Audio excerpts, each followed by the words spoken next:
Hello दोस्तों, स्वागत है आपके नेशनल जॉब एकेडमी में। और मैं पुनः स्वागत करता हूं आप सभी को एक नए वीडियो में। दोस्तों, क्या आप जानते हैं कि निम्न में से अपरिमेय नहीं है, या कौन सी संख्या परिमेय होगी? पाई तथा पाई के मान में क्या अंतर है? यदि ए और बी विषम संख्या है तो उनकी कौन से युग में सम संख्या होगी? शायद आप लोग जानते भी होंगे और नहीं भी जानते होंगे। तो इस वीडियो के अंत तक बने रहिएगा और देखिए कैसे आसानी से आप सिर्फ देखकर पता लगा लीजिएगा कि इस टाइप के क्वेश्चन नंबर सिस्टम में जो इस टाइप के खासकर क्वेश्चन पूछे जाते हैं वो कैसे सॉल्व होंगे। चलिए अंत तक बने रहेंगे। क्वेश्चन दिया हुआ है कि निम्न में से कौन सी अपरिमेय नहीं है। अपरिमेय नहीं है इसका मतलब कि यह परिमेय है।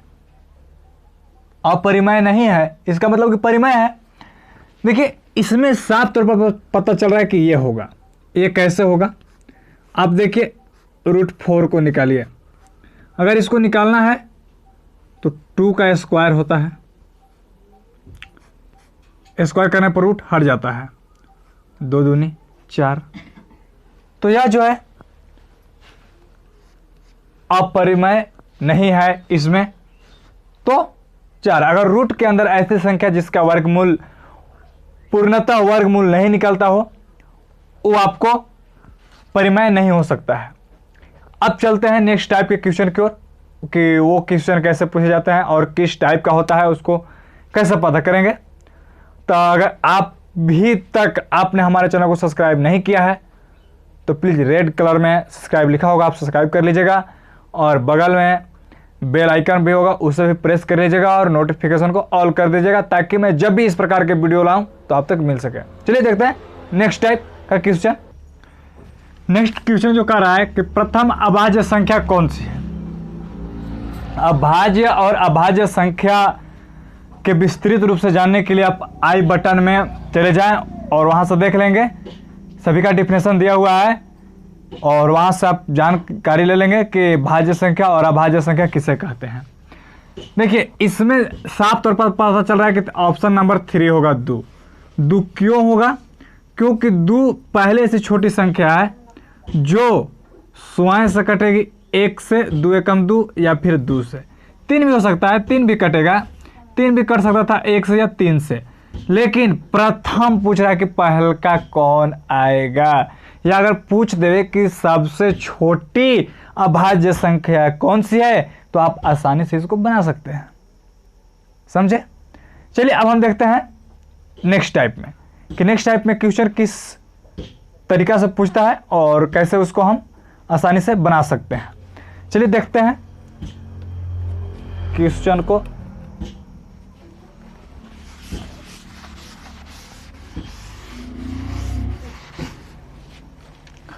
कह रहा है कि सबसे छोटी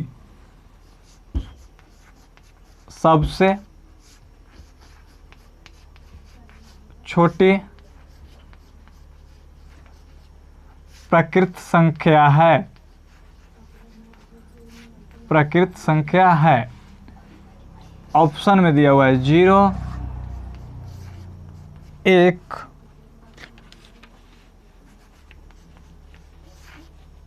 2 और 4।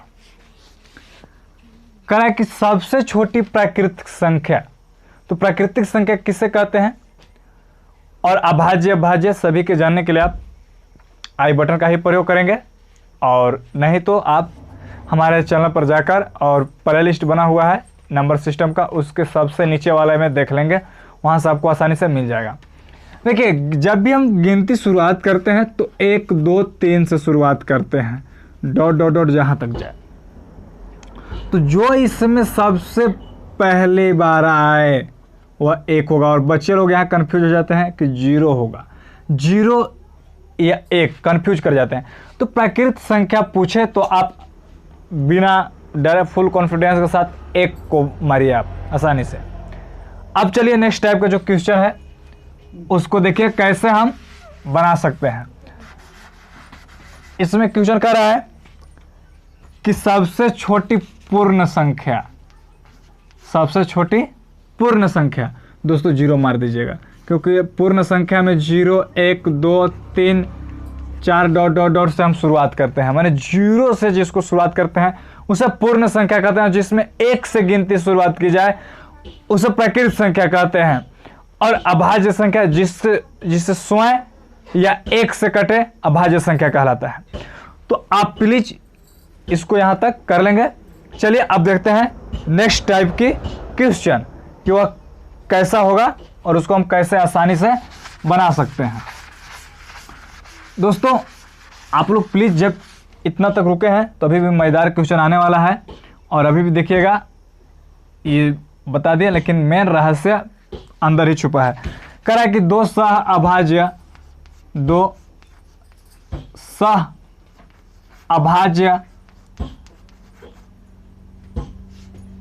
सह अभाज्य संख्याओं का HCF है, संख्याओं का HCF है, HCF है। जैसे देखिए पहला ऑप्शन दिया हुआ है 0 1 2 और 3। हमेशा ख्याल रखें कि जब इस टाइप का क्वेश्चन दे और पूछे कि हमें, आप लोग पढ़े होंगे कि दो सह अभाज्य संख्याओं का HCF हमेशा 1 होता है। दो सह अभाज्य संख्याओं का HCF 1 होता है, इसलिए आप आसानी से 1 को मार दीजिए, आपका यह आंसर होगा। जब भी दो संख्याओं सह अभाज्य संख्या, और सह अभाज्य संख्या किसे कहते हैं तो भी आप वहीं से देख सकते हैं, या नंबर सिस्टम का प्ले लिस्ट में जाइए और वहाँ से शुरुआती वीडियो से देखिए, आपको पता चल जाएगा और जिससे आप आसानी से कर सकते हैं। चलिए हम चलते हैं नेक्स्ट टॉपिक की ओर। दोस्तों क्वेश्चन दिया हुआ है कि निम्न में से कौन सी संख्या अभाज्य संख्या है? 33, 81, 91 और 97। दोस्तों देखिए अभी जस्ट हमने बताया कि जो संख्या स्वयं और एक से कटे वह अभाज्य संख्या होती है। तो इसमें देखेंगे 33 भी अनेक से कटेगा, 11 33 3 से भी कट रहा है, 11 से भी कट रहा है, 33 से भी कट रहा है और 1 से भी कट रहा है। 81 9 9 81 9 से भी कट रहा है, 81 से भी कट रहा है और 1 से भी कट रहा है। 91 13 7 91 13 से भी, 7 से भी और 91 और 1 से भी कट रहा है। लेकिन जो 97 बच रहा है दोस्तों, 97 को देखिए, 97 कटेगा तो सिर्फ और सिर्फ 97 से और नहीं तो 1 से, इसलिए जब भी आंसर होगा तब का 97 होगा। तो चलिए बिना समय गवाए हुए और इससे बेहतरीन क्वेश्चन की ओर चलेंगे और देखेंगे कि उसका हल कैसे निकलेगा। प्लीज बने रहिए हमारे साथ और चलते हैं नेक्स्ट की ओर। क्वेश्चन रहा दोस्तों आपके सामने, क्वेश्चन का रहा है कि निम्न में से कौन सी संख्या अभाज्य नहीं है? यानी अभाज्य नहीं है, यह भाज्य होगा। तो जब अभाज्य नहीं है तो कौन सी है? देखिए इसमें जो करा 31 ये तो अभाज्य है, 61 अभाज्य है, 71 अभाज्य है, लेकिन 91 ये देखिए ये तीनों संख्या जितनी भी है ना, ये और ये तीनों संख्या स्वयं से या 1 से कटेगी, बाकी किसी से नहीं कर सकता है। लेकिन जब 91 है तो 91 13 से भी कटेगा, 7 से भी कटेगा, 91 से भी कटेगा और 1 से भी कटेगा। तो देखिए 91 को हम यहाँ लिखेंगे, देखिए कैसे कटेगा। 13 से भी कटेगा, 13 7 91, 7 से भी कटेगा, 91 से भी कटेगा और 1 से भी कटेगा, इसलिए आपका आंसर ए। और मस्त आ गए परिमेय अपरिमेय निकालें और ये क्या बोलते हैं पाई वाला जो इम्पोर्टेंट क्वेश्चन है उस पर आ गए। और अभी देखिए कैसे बनाते हैं और कैसे क्वेश्चन पूछता है। दोस्तों क्वेश्चन रहा आपके सामने कि यदि ए तथा बी दो विषम संख्याएं हो तो निम्न में से कौन सी सम होगी? ऑप्शन लिखना भूल गए थे। ए प्लस बी प्लस 1 AB +2 कौन सी होगी? तो एक बात हमेशा ध्यान रखिए कि जब दो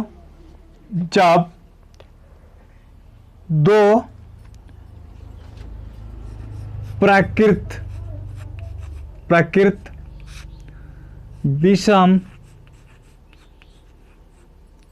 विषम संख्याओं का योग होता है, संख्याओं का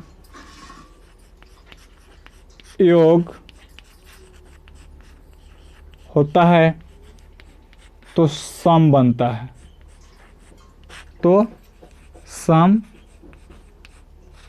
है, दोस्तों जब दो प्राकृत विषम संख्या का योग होगा यानी जुटेगा तो ऑलरेडी सम संख्या बनेगा। कैसे बनेगा? कुछ आपको एग्जाम्पल भी बताऊंगा, चलिए देख लीजिए एग्जाम्पल कि कैसे होगा। मान के चलिए कि हमने ले लिया विषम संख्या, मान लीजिए इस प्रकार से विषम संख्या होती है। अब देखिए, आप जोड़ के देखिए, 3 और 1 को जोड़िए 4, 3 और 5 को जोड़िए 8, अब इसको जोड़िए तो 12। तो इससे स्पष्ट होता है कि जब दो विषम संख्या, दो प्राकृतिक विषम संख्या का योग हो यानी जुटता है तो क्या बनेगा? सम संख्या बनेगा। इसलिए आपका ऑप्शन नंबर जो है 1 सही है। अब चलिए चलते हैं पाई वाला सवाल की ओर। तो क्वेश्चन यहां है कि पाई क्या है। देखिए दोस्तों, पाई ऑलरेडी अपरिमेय संख्या है, पाई अपरिमेय संख्या है, लेकिन अगर पाई का मान पूछते 22/7 परिमेय संख्या है, क्योंकि परिमेय संख्या को हम P/Q के रूप में लिख सकते हैं, लेकिन अपरिमेय संख्या को लिख नहीं सकते हैं। इसलिए पाई क्या होगा? अपरिमेय संख्या होगा। अगर पूछ दे कि पाई तथा पाई के मान में क्या अंतर है तो आप साफ तौर पर उसको बताइए कि पाई अपरिमेय तथा पाई का मान जो है सब परिमेय संख्या होती है। चलिए आप कमेंट कर जरूर बताइए कि वीडियो कैसा लगा, और हम मिलते हैं नेक्स्ट वीडियो में। तब तक के लिए चलिए बहुत बहुत धन्यवाद आपको यहाँ तक देखने के लिए।